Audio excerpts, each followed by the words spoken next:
He's more machine now than man.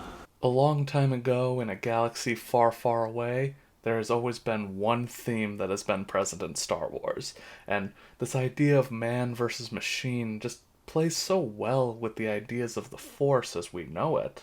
Because when Old Ben introduces us to the Force, he introduces it as an energy field that connects all living beings, and Yoda takes this a step further as we learn that through the Force we are all luminous beings, and that's how we're all connected. And then there's that part about the midichlorians we hear from Qui-Gon also. Just that you. And we constantly get these images of the rebels and the Jedi in the original trilogy being one with their surroundings, even when they have very harsh conditions. And what better place to start with this than with our main protagonist, Luke Skywalker, who is raised on Tatooine, which is a desert world run by the Hutts. It's a world that is run by a crime family. Yet Luke is able to become a great pilot and, even more impressively, a good person. And we also meet Old Ben on Tatooine, who, along with being a wise Jedi in his own right, given everything we know about Obi-Wan and how he was as a young man, I mean, it's even more impressive that he's able to become, in so many ways, almost the perfect Jedi during his exile on this barren, crime ridden world. And then there's also Han and Chewie. You know, they're smugglers for Jabba. They are based on Tatooine. That's how we meet them too. Yet, they still choose to fight for good. They succeed in both environments. They can both be lawless and lawful, but they choose to fight for good, and it makes them heroes. And this is opposed to the Empire, who we meet on the Death Star, a technological terror of their own creation meant to destroy life.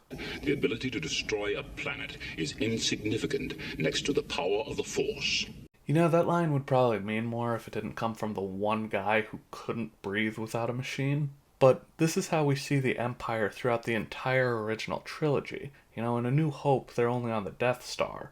And then in Empire, they have their attacks from above from their Star Destroyers on Hoth, causing the rebels to flee as they chase the Falcon until they set a trap for them on Bespin, which is also in some ways kind of more an Imperial world. I know Lando is trying to keep them under the Empire's radar, but at the same time, we only see Bespin at its best. We don't see the actual mining colonies. We only see what the rich are able to enjoy, and they have all this extra technology. So even then, it's almost kind of like for Lando as a character, where he starts off as being closer to the Empire. He's just wanting to protect his people, but he's not really them.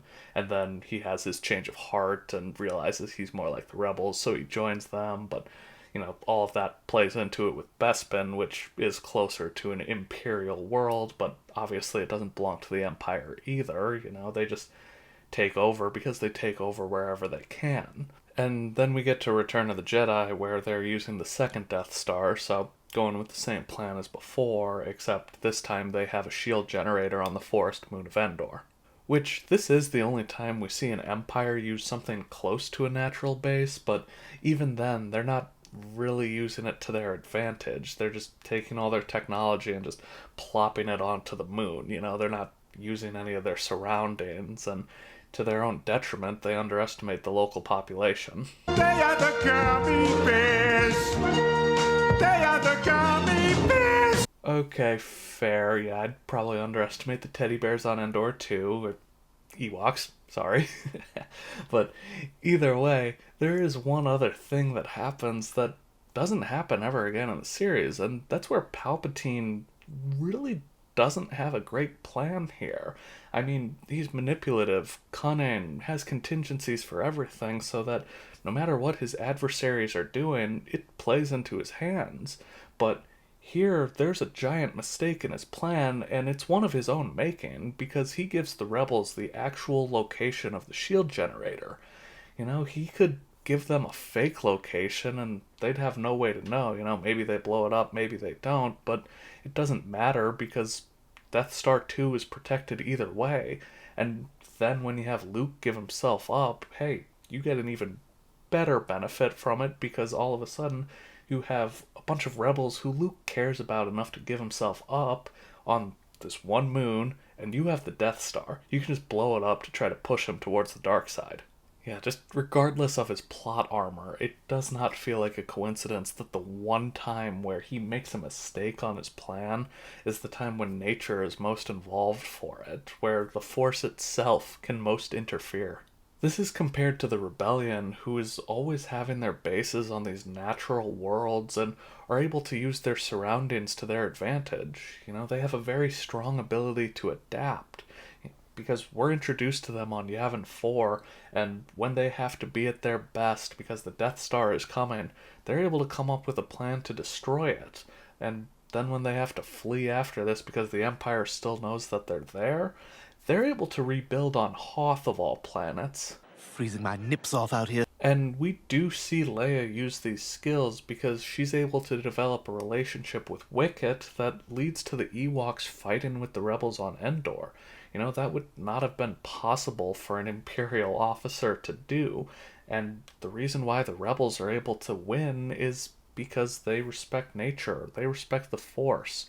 They're fighting like the Jedi did before them, and that's why they're able to defeat the Empire.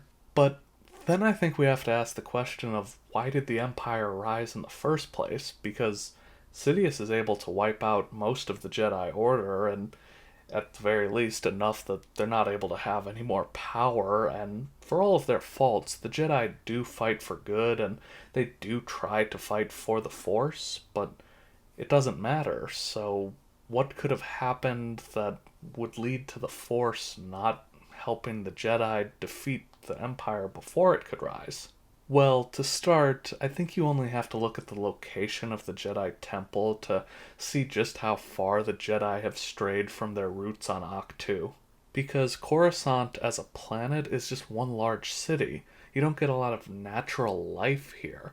It's why in Tales of the Sith, Dooku talks about Qui-Gon's interest in the tree at the Jedi Temple, because Qui-Gon grew up on Coruscant and didn't get to see a lot of nature. That was the only real tree he got to see. And this obviously isn't the only problem with where the Jedi Temple is on Coruscant, because the Jedi built their temple on top of a Sith temple there, so that's something that a lot of people would say is what actually weakened them, which it did during the Clone Wars, after 1,000 generations of peace in the Old Republic.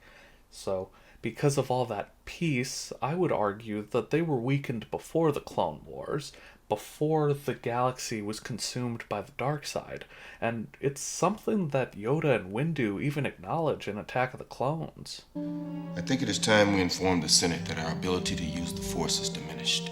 And this is obviously exacerbated by the war and the rise of the dark side, but I would still argue that their ability to use the Force is lessened, not because of the rise in the dark side, but because of how much they've cut themselves off from the Force, because they're serving the Senate more than they're serving the people and the will of the Force.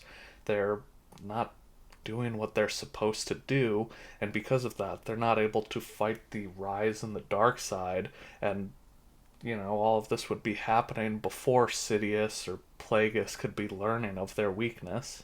And because they're on Coruscant, where there's less natural life, there's more technology, they're not able to use the Force the same way because they have less around them that can connect them to the Force.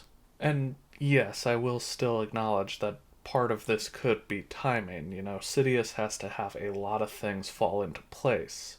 He has to have the Trade Federation in his pocket enough so that they'll attack when he wants them to, and he has to know that he can use those attacks to then get elected Chancellor. So there's a lot that has to happen, but I would almost say that makes it more likely that he knows that the Jedi are weaker beforehand, because why would you be using your best plan if you think that the Jedi are strong enough to be able to stop you? It makes more sense that the first thing he was noticing was that the Jedi were growing weaker because they had started cutting themselves off from the Force. And this is always part of Palpatine's plans, because as he gains more and more power, part of what he does is that he isolates the power of both his enemies and his allies, so that nobody can be more powerful than he could possibly be. That's why after the Empire rises, we see him make sure that they're not using clones anymore, so that even though they're using the inferior Imperial stormtroopers, well, hey, at least Kamino doesn't have too much power in the Empire. And another big key for Palpatine to use his power is to increase the technological abilities of the Empire, at the expense of the Force to do it also, because we see him hollow out Jedi temples for their kyber crystals so that he can power up the Death Star. So he's increasing the Empire's technological capabilities while at the same time decreasing the power of the living Force. Which I'm sure has you asking, why didn't he just use the droid army then? Whoa, whoa, whoa, whoa, whoa. Well, the problem with that is the droids are still seen as the enemy. So, for his political power and to give legitimacy to this new empire, Palpatine can't use them. Plus, in the long term, it does dissuade your enemies from attacking because instead of just shutting down droids or attacking clones who were bred for war, you're attacking real people who either chose to fight or even worse, were forced to. So if you can't use droids, then the next best thing is to make all the people who are a part of your army conform and give up their autonomy to do so. That's why all the stormtroopers look the same, aside from the ones that they created just to sell toys, but even then, it's all still uniform. Look at all these designs that the clones had. There's a lot of originality here, which is ironic considering all the clones are genetically identical. Yet they're the ones who are allowed to have any originality. Once you're an Imperial stormtrooper, you have to give that up. We don't see any of that. And that's because Palpatine has to make it look like it's his power. This army is a symbol for his power and his alone.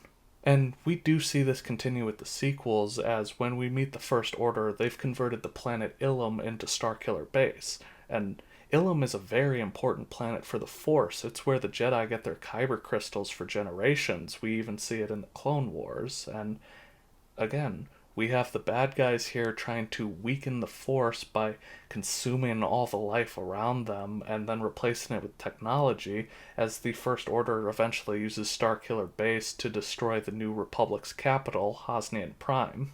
Which I do also just want to take a sec to say that I think the sequels made the right call by moving the Republic's capital away from Coruscant, just even though the planet was just there kind of to be destroyed. That was also the case with Alderaan and A New Hope, so I don't really think that's the end of the world there. I just thought it was good to show the world creation for it, to say like, hey, we have to move our Republic away from Coruscant, because even before you consider all the evils that the Empire has done from there, you're also getting away from the stench of the corruption of the old Republic, so I just thought that was a really good decision there. And to get back onto the theme of the video, the First Order is then opposed by the Resistance, who have their base on the forest planet Dakar. So you still have the good guys using their surroundings rather than bending it to their will. And since I said it for Hosnian Prime, I will still say that overall I do think that world creation was a problem for the sequels, and not even just in a, Jakku and Tatooine are too similar sort of way. They're both just rip-offs of Arrakis anyway, but my problem more so was that Dakar and Takodana were so similar as forest planets. I think it would mean more if it was just Dakar, and then Rey has that line of, I didn't know there was this much green in the universe, and it means a little more if she's talking about like a resistance base, almost like she was meant to be fighting with them kind of thing, but, it's not the end of the world. I just would have rather have seen Maz Kanata on a different kind of world, just like how I would have preferred that Geonosis and Tatooine not look so similar in Attack of the Clones. Good job.